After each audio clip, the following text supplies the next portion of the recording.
So hi, welcome or welcome back to my channel. My name is Agnes, and in today's video, I really felt such a huge calling to share with you how I was able to stop seeking.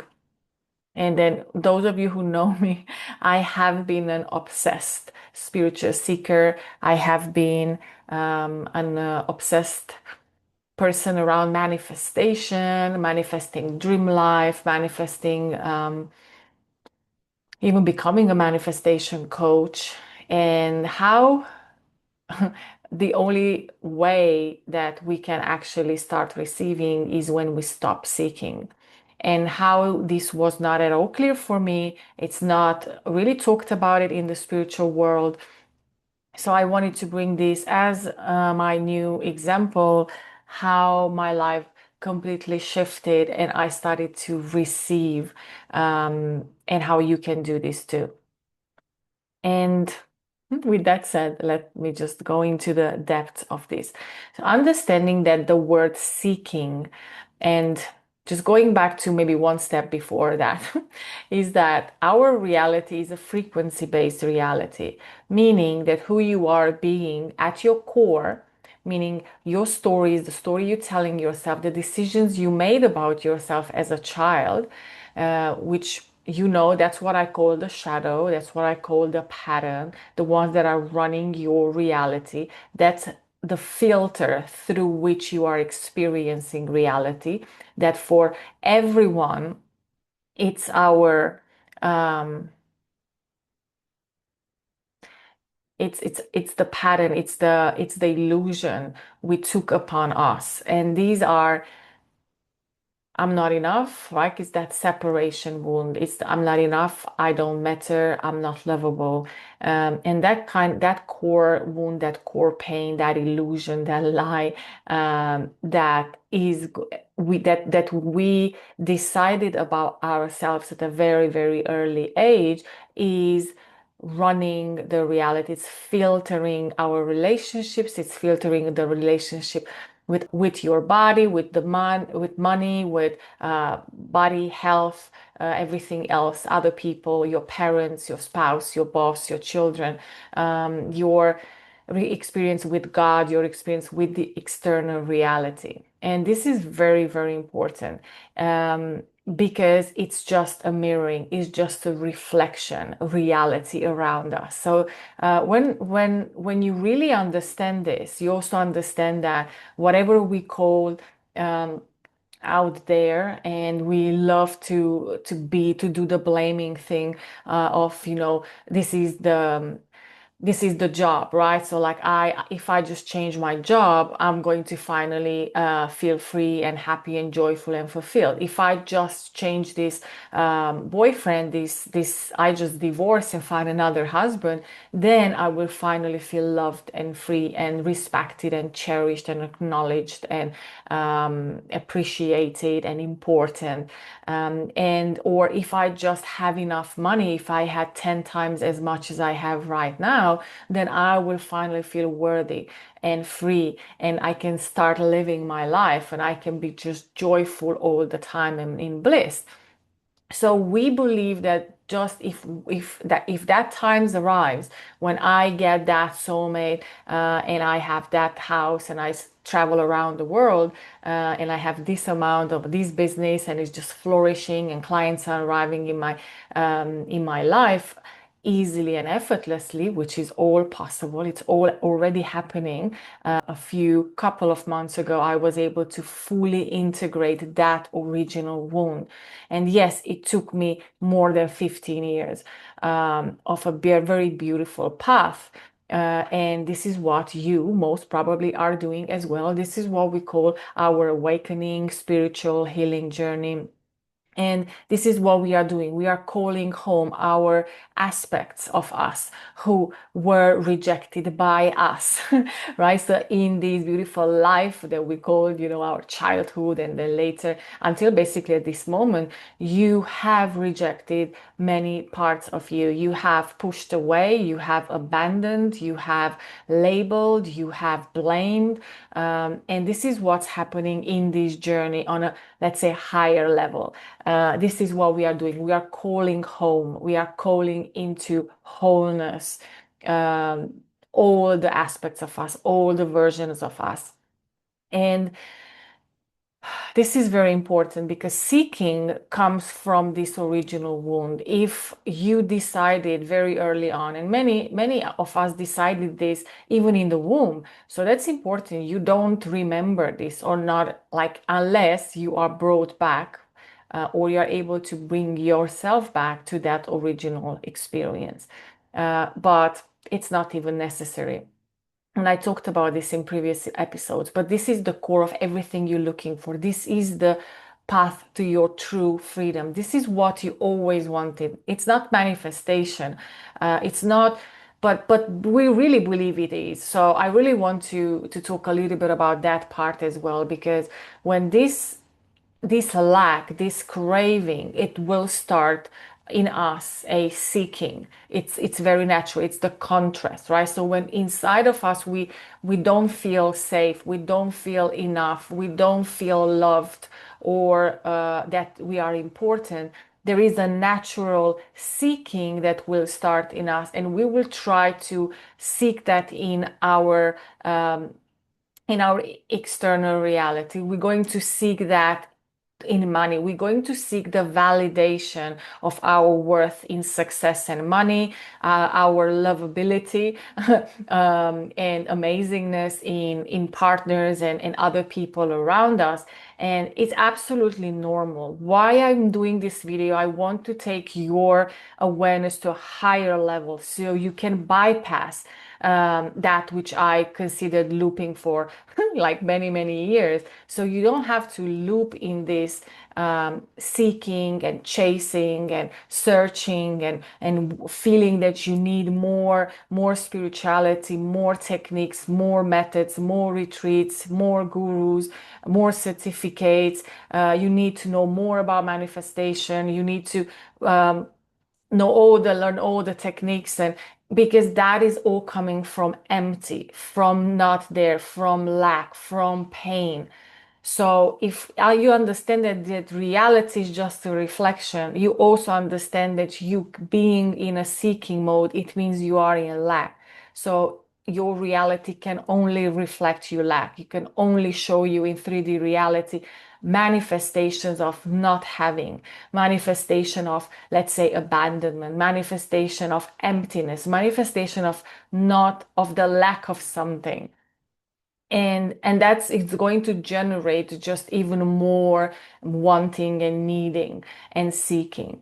So when you really spend a little bit of time to understand what's really going on like zooming out from where you are and understanding that if this continuous feeling not there yet and not enough yet and not lovable yet until or unless you have this and this and that outside of yourself, then you are just keep projecting the same frequency.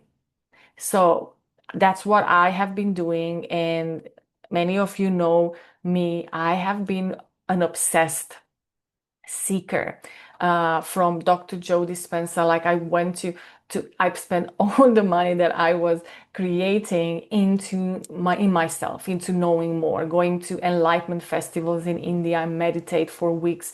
I did, and I don't even want to go, it doesn't even matter how many things I did. But now looking back, it was all from pain, like it all from trying to find a solution for my freedom, that true freedom. So when I understood, and I'm just telling you now, you are not seeking anything else but yourself. You are seeking that wholeness that's already inside of you, but right now you are not feeling. And I tell you why you are not feeling it.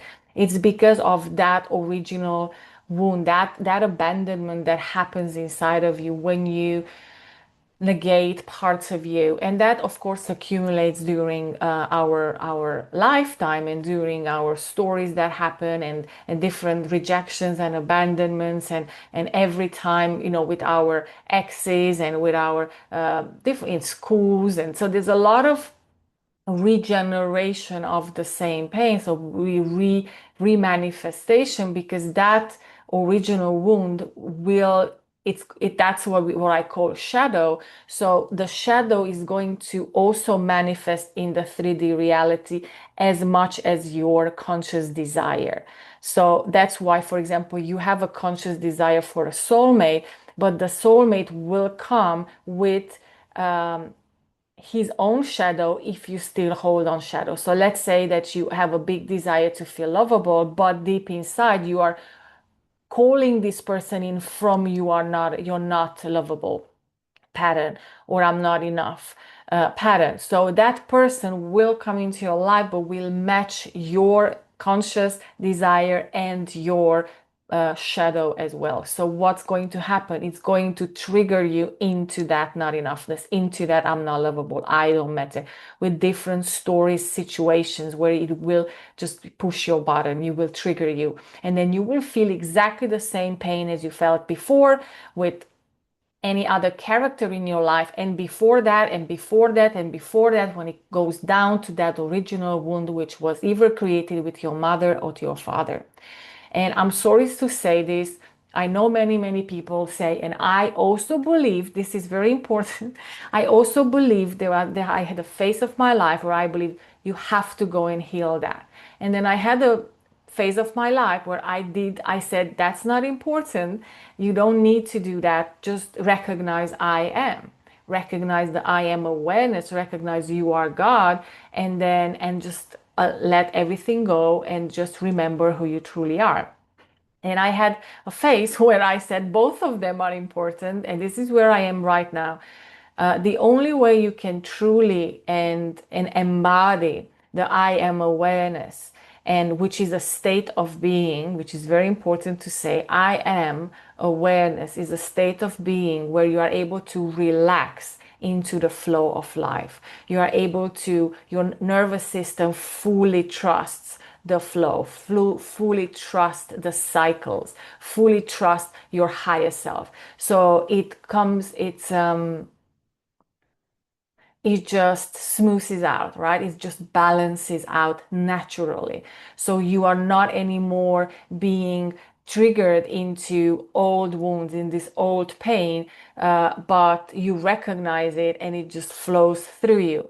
And you just automatically dissolve it in this right moment, knowing that none of this is you, that these are just thoughts and emotions, and you are the sky, right?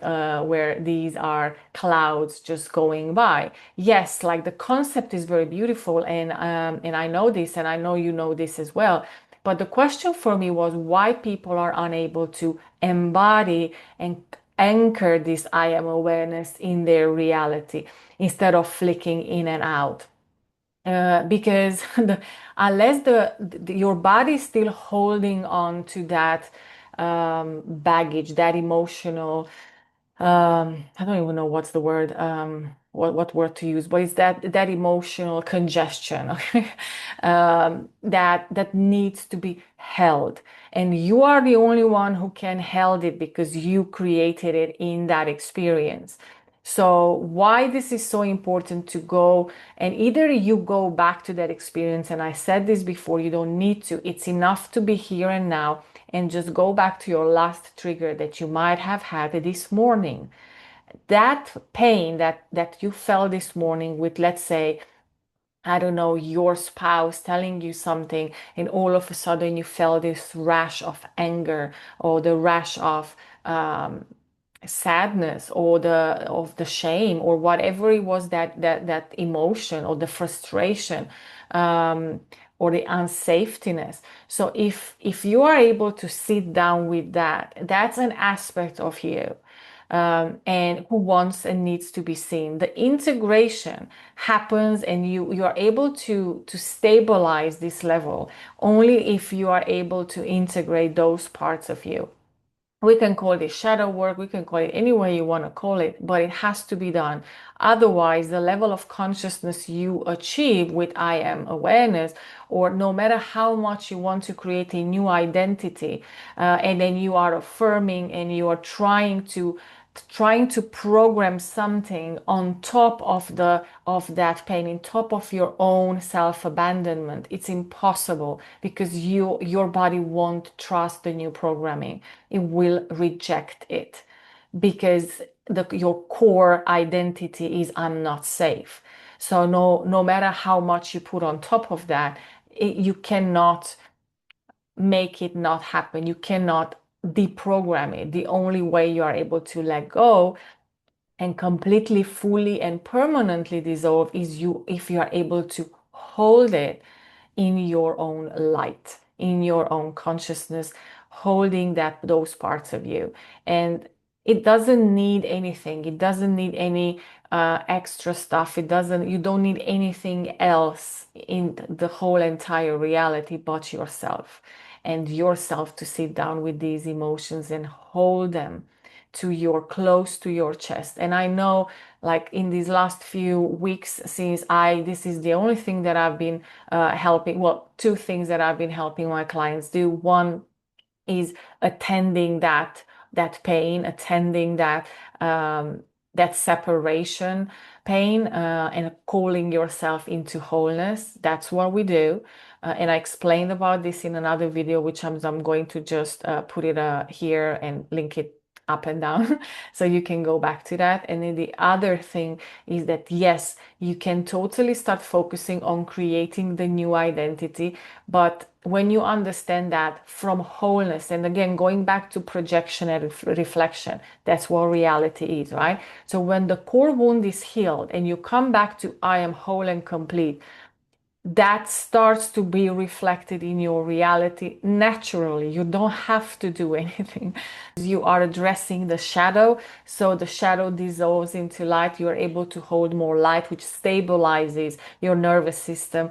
And this is how you start feeling this peace that you never felt before, this wholeness that you never felt before. And it's not flickering, it's not abandoning you anymore, but it's stabilizing. And then you can build, then you can focus on affirmations like I am worthy beyond belief. That's my natural state. Or I trust the river of money. Abundance is my true nature. And like then you can build on top. Now you can start saying, I'm so lucky that my expectations are met beyond what I can imagine. And now your body will feel it as truth, because your core program is I'm whole and complete, no separation between me and my desires. So this for me, understanding this, embodying this, helping others embody this was the biggest breakthrough in my entire life, entire career. And this happened basically 2 months ago. So it's very, very fresh. It's the culmination of my awakening journey, where I was able to stabilize now this frequency, and it's not wavering anymore. I'm not in and out. No trigger can push me out of this knowing. So I'm here to tell you and let you know that it's possible, and you are at the threshold. If you are connecting to this video, if this resonated and you're still here, you have to know you are one step away. You are at the threshold. And that kind of seeking and wanting and needing and believing that if you just get that thing, that it's out there, and if you could just attract it and manifest it, then everything will change, and your entire reality will change. It's an illusion, and it's coming from lack. So I hope this was useful. I'm really poured my soul and my heart in this video. I really so much want you to understand and feel this frequency, and do the one thing that maybe you've been avoiding your entire life. Do you know how you know that you are healed? That it's not that you're never going to ever have any emotions, is you will have, but it's not rottening in you. You know what I mean? It's not getting clogged in you. It's not that you stay there in a never ending looping of story and emotion and story and emotion, and then you manifest it in your 3D reality. Now you have a proof as well, and now you just keep creating more and more of that, recreating the same thing. That's how you know that there is no clear um, channel for emotion to just run through your body. So when you have cleaned that original wound, I'm still talking about that one shadow, then what happens is that, let's say, well, I say I'm not triggered anymore in anger, but I can still maybe be triggered in a bit of insecurity, on a bit of proving, and then I feel it, and I'm like, huh, huh, that's all I do. And then because the chakras, right, the body is not anymore clogged with these trapped emotions, it just flows through my chakra like a huh, and it's gone. That's what happens. So I hope even this maybe clarified some things that you might have had in your head. So good to have you here. Let me know what you think. Let me know what stirs up in you when you're listening to these. I'm going to come back and answer to you also. Let me know if you want me to talk about something specific that it's happening in you, that you have some questions, then I'm going to create a video to attend that as well. Thank you so much for being here. Thank you so much for this community. I'm so, so grateful. And we are doing this ascension and awakening together as trailblazers of New Earth. See you soon.